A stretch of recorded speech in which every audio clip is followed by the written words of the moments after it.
Yay, sharing time again.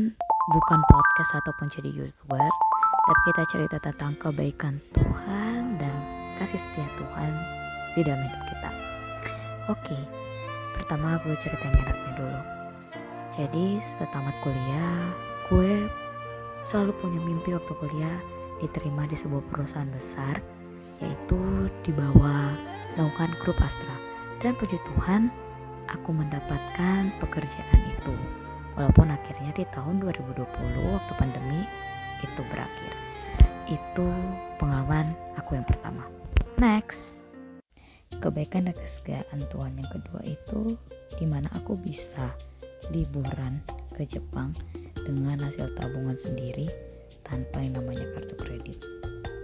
Itu sangat membanggakan kalau orang bisa liburan karena di kartu kredit. Tapi kalau gue bangga karena gue tanpa kartu kredit. Dan di saat itu juga bisa ketemu orang-orang yang memiliki pengalaman yang luar biasa. Bahkan seorang pengusaha, itu pengalaman yang gak terlupakan sama sekali. Oke, kita next ke story berikut. Story ketiga, setelah 1 tahun nganggur di tahun 2021, aku dapat pekerjaan, dapat tim baru, dimana itu sangat luar biasa. Hal yang paling aku ingat dari kantor ini adalah aku diminta untuk berdoa. Itu hal yang sangat luar biasa buat aku. Ya, puji Tuhan, ini membuat aku lebih bahagia untuk saat ini. Next, cerita berikutnya. Oke, kalau tadi kita cerita tentang yang bahagia, sekarang kita masuk tentang cerita yang sedih. Tapi tetap sama, ini semua terjadi karena kasih setia dan kebaikan Tuhan. Oke, di tahun 2018 gue mengalami yang namanya, ya buat gue itu pencobaan yang luar biasa. Karena tiba-tiba bapakku itu terkena stroke. Di situ kita nggak tahu arahnya mau kemana. Yang jelas semua pasti sedih karena statusnya aku baru awal bekerja dan adik-adik masih sekolah dan banyak pertimbangan lainnya. Tapi kalian tahu, mukjizat Tuhan itu terjadi dalam hidupku, walaupun orang-orang belum bisa melihat itu mukjizat. Di tahun 2018, bapakku sakit stroke. Tapi puji Tuhan, 1 tahun kemudian Tuhan kasih tunjuk kebaikan kesetiaannya, di mana bapakku bisa berjalan.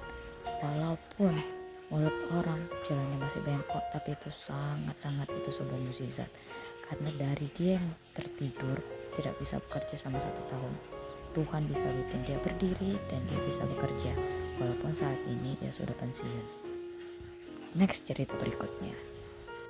Tahun 2020 itu bikin aku sangat terpuruk karena aku kehilangan pekerjaanku.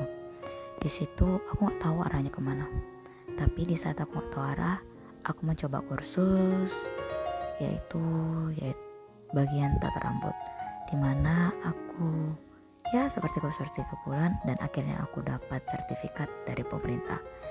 Ya puji Tuhan, selama itu banyak hal yang diajari sama aku dan aku juga ketemu banyak orang yang dapat aku pelajari.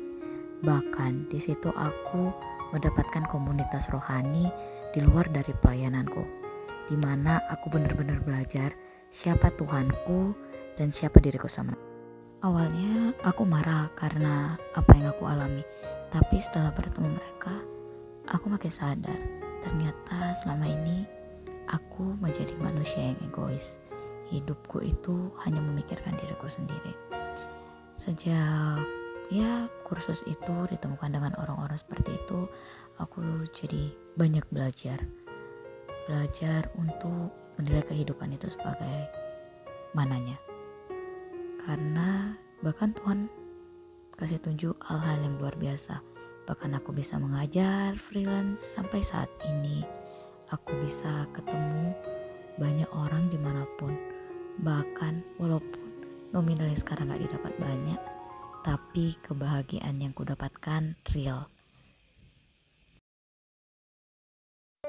Oke, jadi tujuan sharing time untuk hari ini bukan seperti membanggakan diri atau bagaimana, karena aku yakin setiap orang pasti punya kesenangan dan kesusahannya masing-masing. Seperti ada dibilang peribahasa, setiap kita di badai yang sama, walaupun memang benar kita ada di kapal yang berbeda-beda. Tergantung dari mana sudut perspektif kita mau melihatnya. Jadi sharing time kali ini hanya ingin berbagi bahwasannya setiap orang itu mempunyai mimpi, ambisi untuk mencapai kehidupannya masing-masing. Tapi kadang kita lupa semua itu sumbernya hanya dari Tuhan. Kita lupa punya hubungan lagi sama Tuhan. Kadang-kadang saat kita senang kita lupa sama Tuhan. Di saat sedih kita ingat Tuhan. Tapi setiap kebaikan atau keburukan yang kita hadapi dalam hidup ini hanya mengajarkan kita bahwa kita semua memiliki kapasitas yang berbeda-beda. Sama seperti kalau kita baca di Alkitab ya, karena aku ini deh Kristen, bahwasanya setiap orang memiliki talentanya masing-masing. Jadi apa yang kamu punya itu yang kamu kelola dalam diri kamu. Gak perlu kamu membandingkan diri dengan orang lain. Karena kalau kamu bisa melakukan A, orang lain belum tentu bisa melakukan A. Dan sebaliknya. Jadi lakukan apa yang kamu bisa dan selalu jadi berkat buat orang lain. Dan jangan lupa selalu menjadi sebuah jembatan buat orang lain untuk bertumbuh lebih baik lagi dan positif. Karena di dunia ini banyak orang baik dan buruk, tapi yang terpenting adalah gimana caranya hidup kita bisa jadi benar.